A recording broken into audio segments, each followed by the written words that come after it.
이런 사람과 지금 즉시 인연을 끊어버리세요. 사람은 혼자서는 살아갈 수 없습니다. 내 주변에 어떤 사람이 있느냐에 따라 나도 그 사람의 영향을 받게 됩니다. 우리가 어른이 되어 세상에 나가면 여러 종류의 사람들과 마주치게 됩니다. 그런데 이렇게 많은 사람들과 교류하더라도 인간관계의 폭이 넓어지는 것이 아니고 오히려 좁아지는 경우가 많습니다. 친구와의 관계도 그렇습니다. 우리는 나이가 먹으면서 가치관이 공고하게 확립되는데 오래 알던 친구라 해도 가치관이 맞지 않으면 관계를 이어가기 힘듭니다. 인생을 살아가다 보면 오래된 친구니까 내가 그 사람을 잘 안다고 생각했는데 시간이 지나고 보니 그 사람의 보지 못했던 단점과 거슬리는 부분을 보게 되는 경우가 많습니다. 나는 친구라고 믿었는데 상대방은 그렇게 생각하지 않는 것도 비슷한 경우입니다.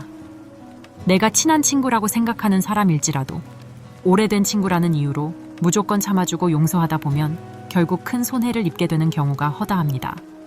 인간관계에서 중요한 것은 교류한 시간이 아닙니다. 세상을 살아갈 때 최근에 알게 된 친구라도 나와 가치관이나 취미가 맞다면 오히려 오래된 친구보다 더 친해질 수 있습니다. 사람은 살아가면서 변하기 마련이고 만날수록 기분이 나빠지거나 자신에게 해를 주는 사람이라면 아무리 오래 알던 친구라도 관계를 정리할 필요가 있습니다. 물론 인간관계에서 한 번, 두 번의 실수를 한다고 해서 그 관계를 끊어야 하는 것은 아닙니다. 하지만 자신이 힘들어하며까지 그 인연을 끝까지 이어나가야 할 이유는 없습니다. 그 친구의 행동이 바뀔 기미가 없다면 친구와의 관계를 빨리 정리하는 것이 본인의 정신 건강에 좋을 것입니다. 이제부터 오래된 친구라도 반드시 인연을 끊어야 할 5가지 인간 유형에 대해 말씀드리겠습니다. 첫째, 상대방의 의견을 무시하고 자신의 말만 옳다고 주장하는 친구입니다. 우리의 주위를 돌아보면 남의 말을 듣지 않고 자신의 말만 하는 사람들이 있습니다.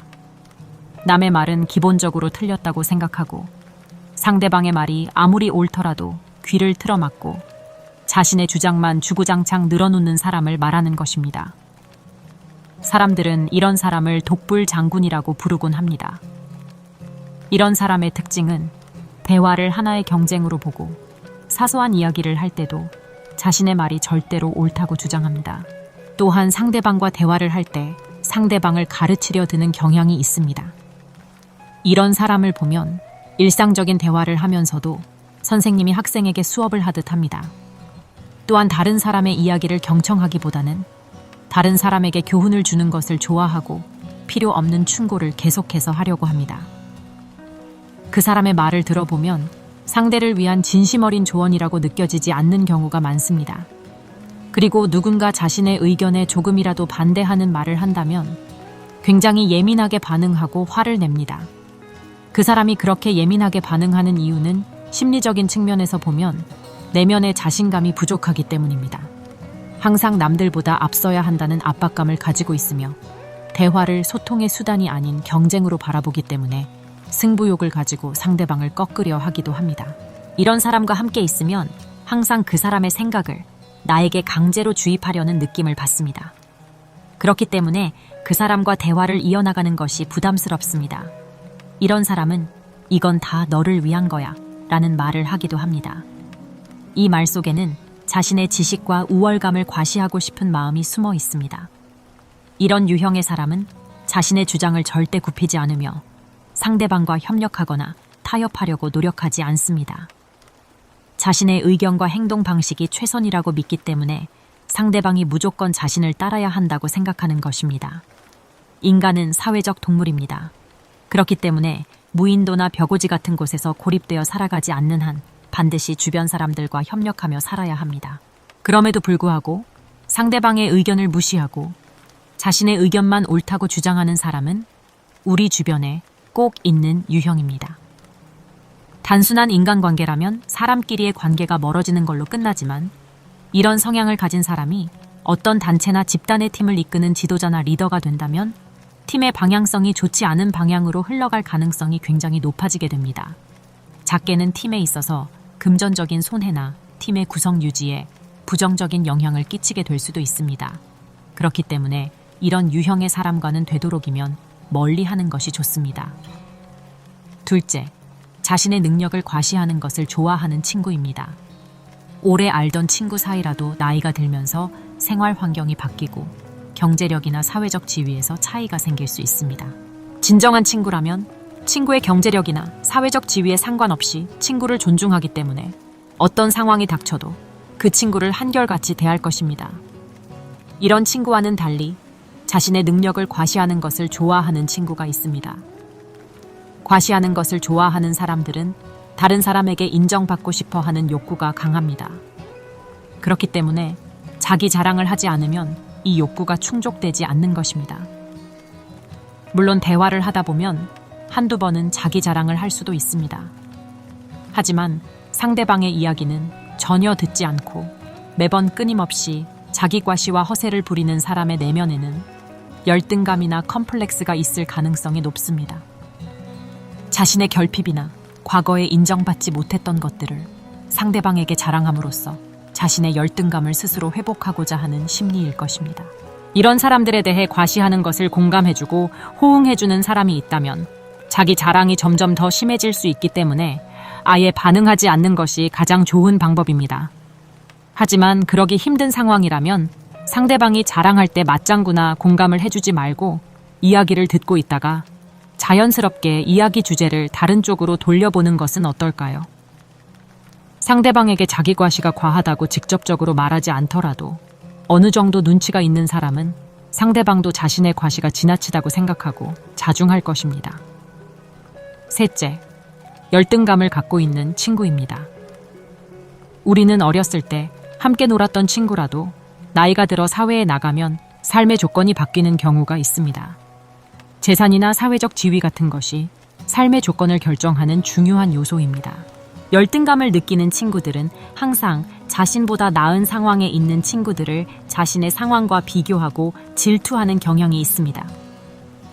일반적으로 어린 시절 친구들과의 만남은 현재 상황이 어떻든 간에 옛 추억을 회상하며 서로 사심없이 대화를 나누는 경우가 많습니다. 하지만 열등감을 느끼는 친구는 다른 친구에게 좋은 일이 생기면 겉으로는 축하해주는 척하지만 속으로는 시기와 질투심에 가득 차 있는 경우가 많습니다. 반대로 친구가 좋지 않은 일을 겪었을 때는 겉으로는 친구를 진심으로 위로해주는 척하지만 속으로는 친구의 고통을 통해 자신 스스로 위안을 얻고 은근히 즐기는 경향이 있습니다. 이런 친구와 오랜 시간을 함께 하다 보면 관계가 친밀해질 것이라는 기대와 달리 오히려 더 큰 상처를 입게 될 확률이 높습니다. 물론 남을 시기하는 마음은 인간으로서 당연히 가질 수 있는 감정이기 때문에 나쁘다고만 할 수는 없습니다. 만약 이런 친구와 어쩔 수 없이 관계를 유지해야 한다면 자신의 언행에 항상 주의를 기울일 필요가 있습니다. 왜냐하면 이런 사람의 특징은 상대방의 불행이나 약점을 자신의 무기로 삼기 때문입니다. 넷째, 상대에게 받기만 하는 친구입니다. 남에게 베풀 때 대가를 바라는 마음을 가지면 안 됩니다. 절약하고 검소하게 사는 것은 좋은 일이지만 친구 관계에서 내가 얼마나 이익을 얻는지 먼저 생각하고 계산적으로 행동하는 것은 절약이나 검소함과는 다른 문제입니다. 인간이 손익계산을 하는 것은 어찌 보아도 당연한 일입니다. 하지만 이런 사람들은 대부분 남을 통해 자신의 이익만 챙기려 하기 때문에 문제가 되는 것입니다.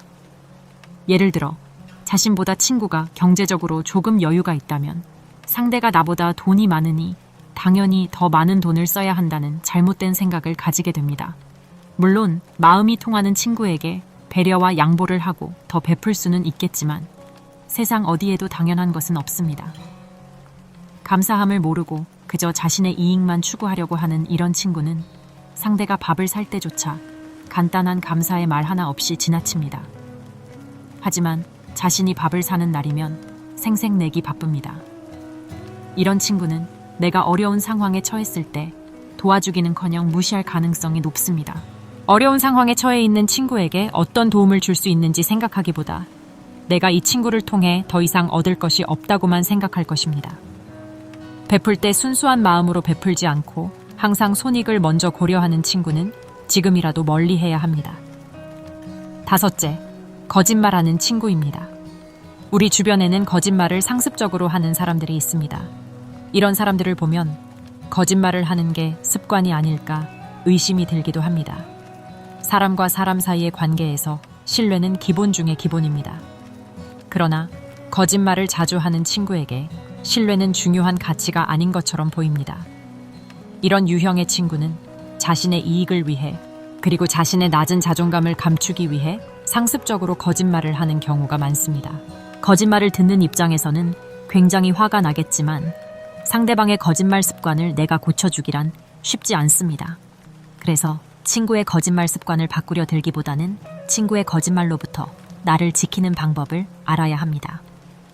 우선 그렇게 말했다, 그렇게 말하지 않았다 등 시시한 말, 다툼이 되지 않도록 기록을 남겨둘 필요가 있습니다. 뻔한 거짓말을 한다면 남겨두었던 기록을 토대로 거짓말을 하는 친구와 대화해보세요. 가장 좋은 방법은 거짓말을 상습적으로 하는 친구의 말을 걸러 듣는 것입니다. 거짓말을 잘하는 친구가 말하는 내용도 이것이 거짓말이겠구나 하고 흘려 들으세요. 거짓말을 잘하는 친구가 한심해 보이거나 미울 수도 있습니다.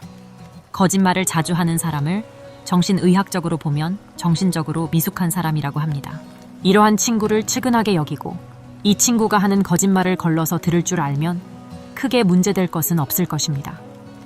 만약 거짓말을 잘하는 이 친구가 선을 넘었다고 느끼면 인연을 정리하는 것도 좋은 방법입니다. 거짓말하는 친구는 절대로 쉽게 바뀌지 않기 때문입니다. 친구 관계는 우리에게 쉼이 되고 언제 만나도 편안한 사람을 말합니다. 즉, 오래 두고 정답게 사귀어 온 것이며 축복을 주고받는 관계라고 할 수 있습니다.